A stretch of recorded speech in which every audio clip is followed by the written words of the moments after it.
최순실의 국정농단을 묵인 방조한 혐의를 받고 있는 우병우 전 청와대 민정수석 구속영장이 발부됐습니다만 오늘 새벽 기각이 됐습니다.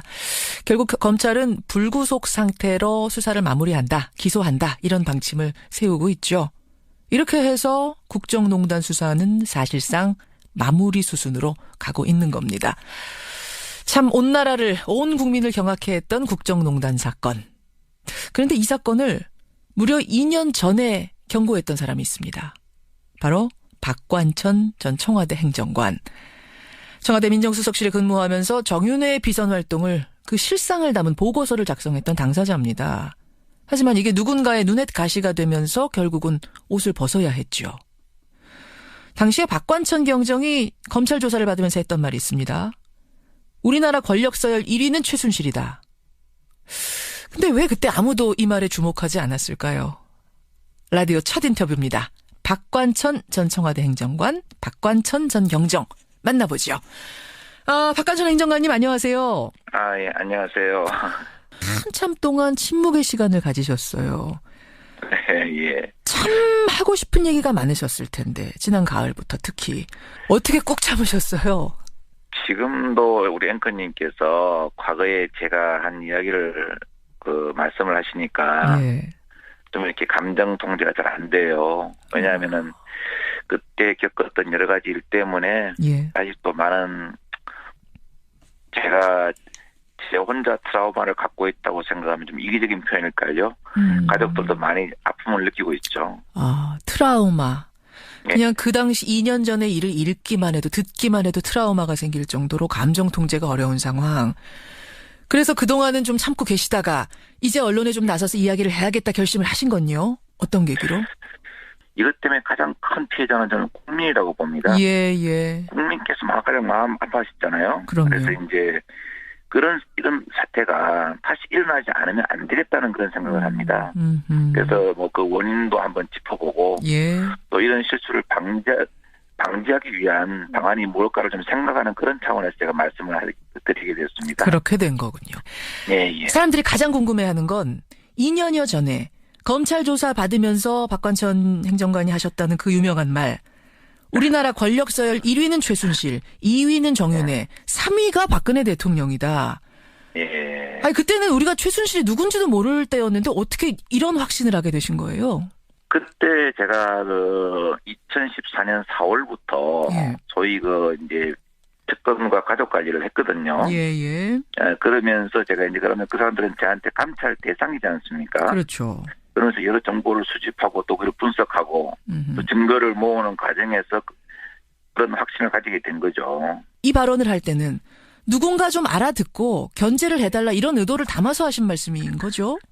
그렇죠. 왜냐하면 제가 이제 민정에 근무했기 때문에 민정의 커리큘럼을 당연히 알지 않습니까? 그렇죠. 예. 그리고 그 당시에 제가 수사받았던 그 문제는 상당히 대통령께서도 직접 담화를 하실 만큼 민감한 문제였고요. 예.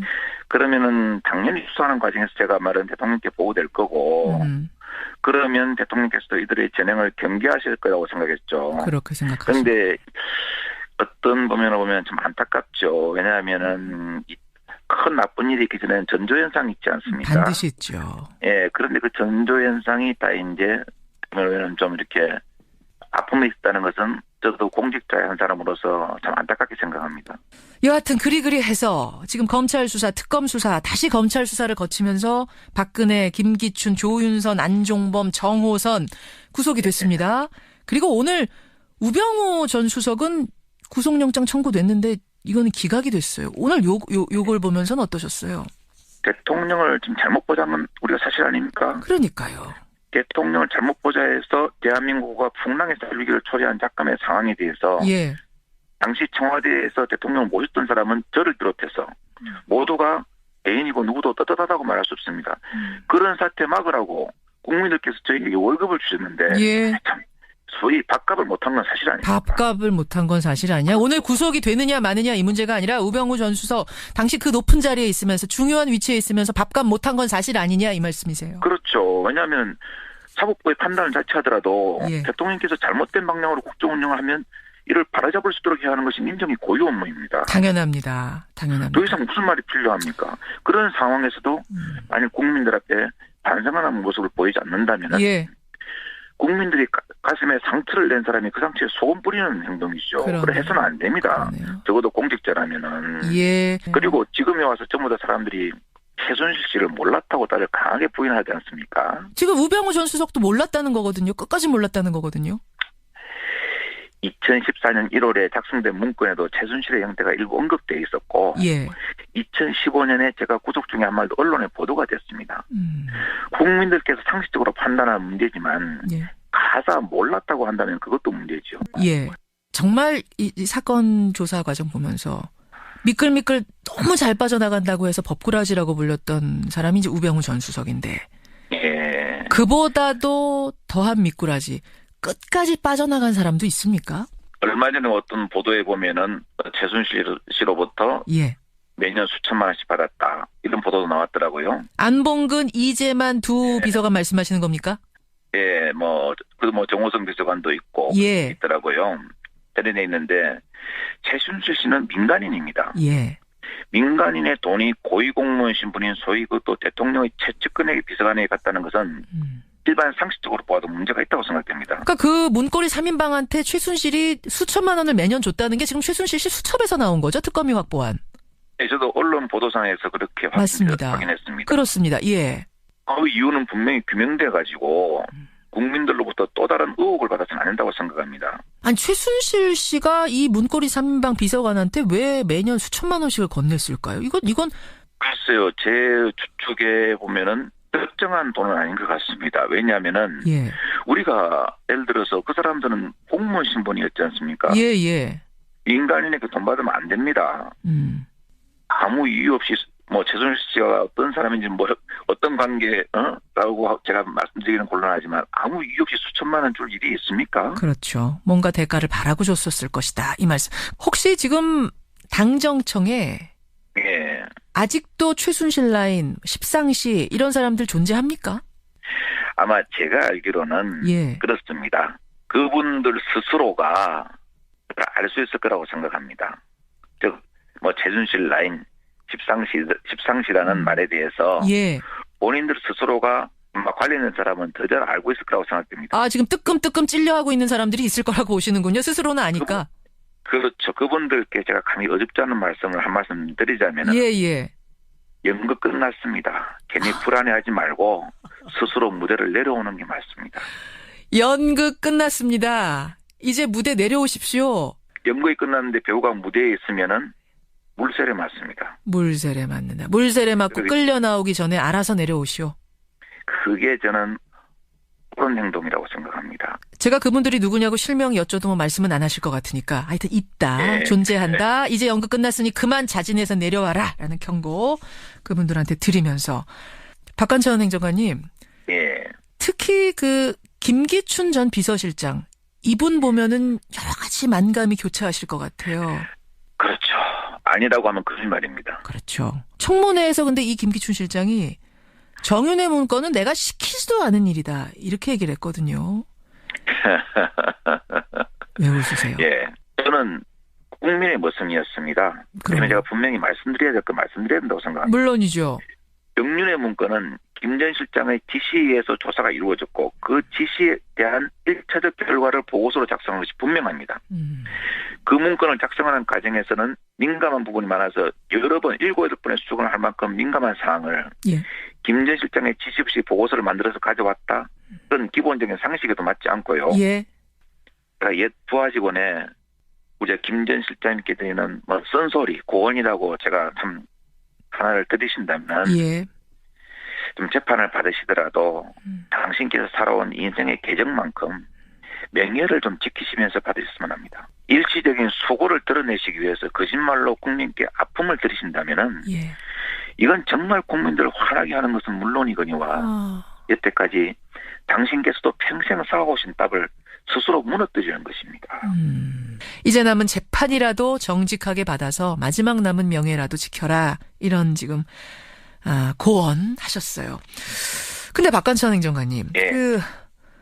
정호성은 머리, 안봉근은 다리 이제만은 손 이런 얘기 하신 적 있죠?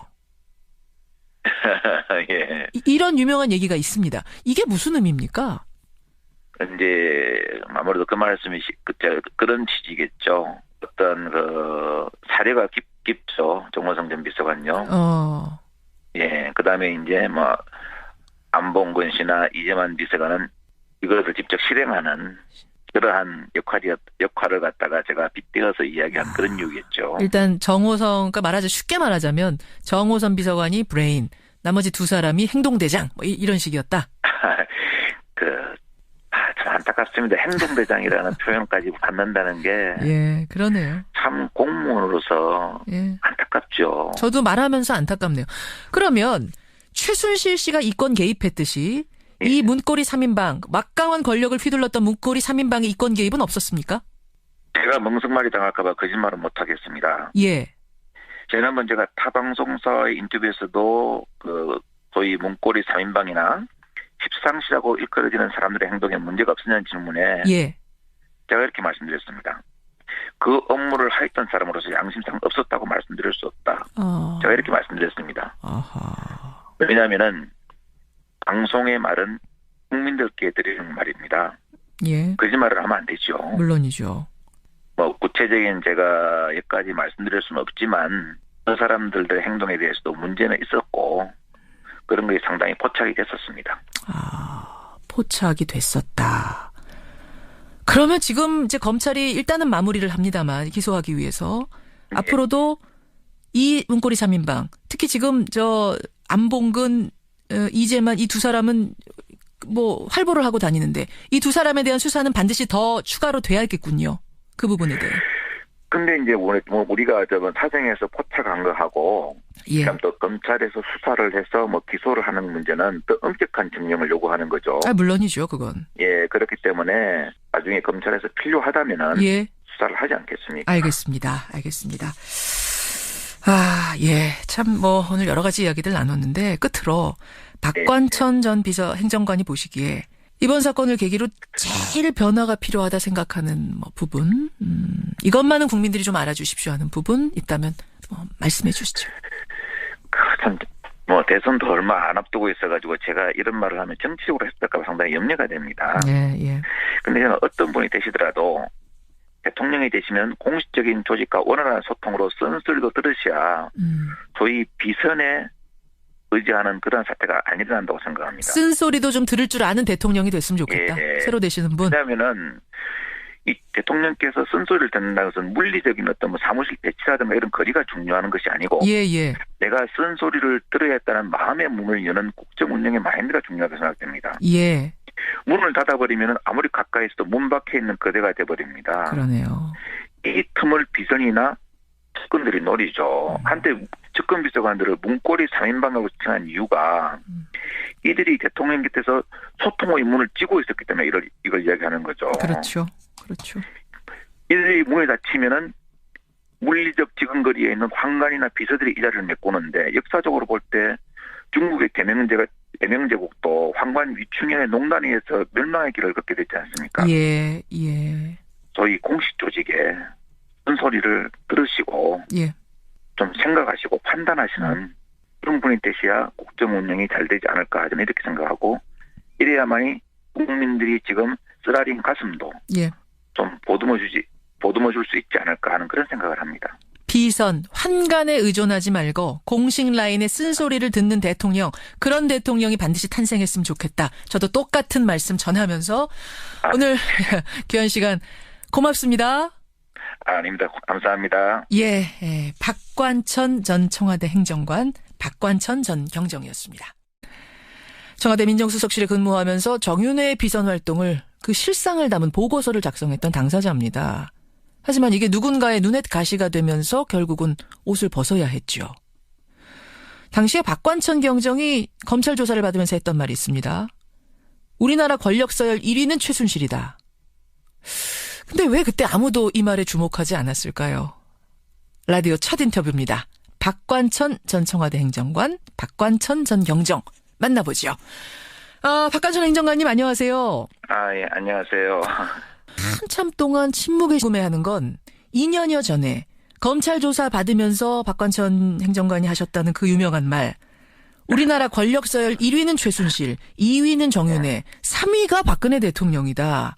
예. 아니 그때는 우리가 최순실이 누군지도 모를 때였는데 어떻게 이런 확신을 하게 되신 거예요? 그때 제가 2014년 4월부터 예. 소위 이제 특검과 가족 관리를 했거든요. 예. 그러면서 제가 이제 그러면 그 사람들은 저한테 감찰 대상이지 않습니까? 그렇죠. 그러면서 여러 정보를 수집하고 또 그걸 분석하고 또 증거를 모으는 과정에서 최순실의 국정농단을 묵인 방조한 혐의를 받고 있는 우병우 전 청와대 민정수석 구속영장이 발부됐습니다만 오늘 새벽 기각이 됐습니다. 결국 검찰은 불구속 상태로 수사를 마무리한다, 기소한다 이런 방침을 세우고 있죠. 이렇게 해서 국정농단 수사는 사실상 마무리 수순으로 가고 있는 겁니다. 참 온 나라를, 온 국민을 경악해 했던 국정농단 사건.